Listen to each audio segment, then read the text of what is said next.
Thank you, Mr. Chairman. Director Cheatle, what grade would you give the Secret Service's performance in Butler, Pennsylvania on July 13? As I've stated, ma'am, this was clearly a failure. I would grade the agents and officers who selflessly threw themselves in front of the president and neutralized the threat an A. I think that we need to examine the events that led up to and prior to that day. You stated in 2021 that the Secret Service has a zero-fail mission. It's clear that the events of July 13 show a cascade of failures that cost Corey Comparator his life, nearly cost former president his life, and injured David Dutch and James Copenhaver. When an agency fails spectacularly at its mission, those responsible must be held accountable, and the problems must be fixed so they cannot happen again. Why should the American people or the officials you're responsible for protecting have confidence in your ability to lead the Secret Service after such a spectacular failure? I appreciate the question, and I am committed to finding answers so that we can make the agency stronger after this. You said on July 15 that the buck stops with me. How are you taking accountability for the Secret Service's failures during the July 13 assassination attempt on President Trump? I have taken accountability, and I will continue to take accountability. I am responsible for leading the agency, and I am responsible for finding the answers to how this event occurred and making sure that it doesn't happen again. So I would like to explore how you got the job as director of the United States Secret Service. Is it typical for the director of the Secret Service to be recommended for the role at the behest of a president's family and senior staff, perhaps at the request of Jill Biden or Anthony Bernal? I got the job as a director of the Secret Service because I spent 27 years in an agency with a mission that I absolutely love. I started my career in Detroit.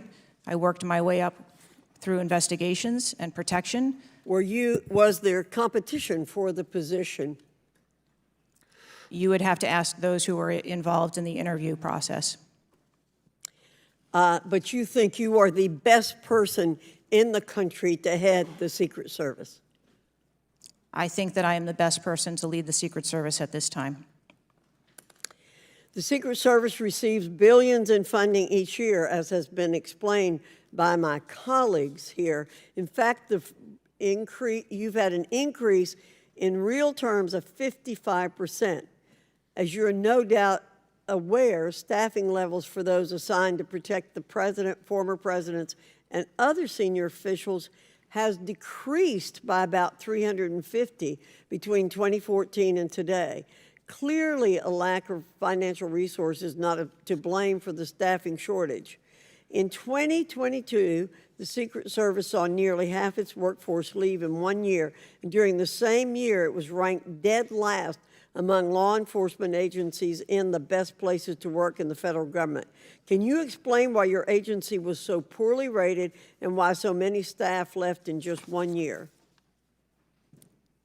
So with all due respect, I dispute the statistic of half of the employees leaving in 2022. I think that has been inaccurate data that's been reported out there.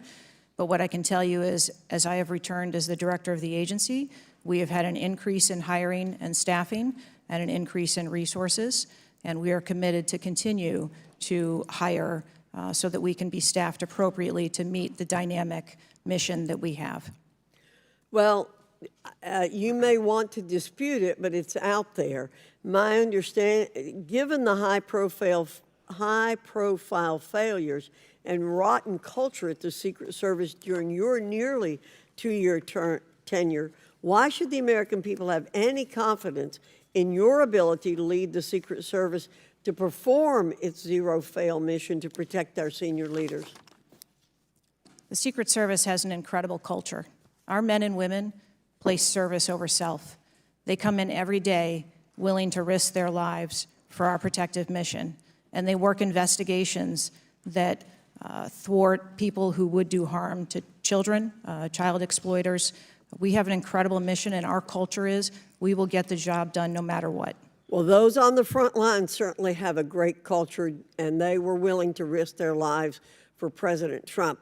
But I'm not sure the leadership at the agency has this right kind of culture. I yield back, Mr. Chairman.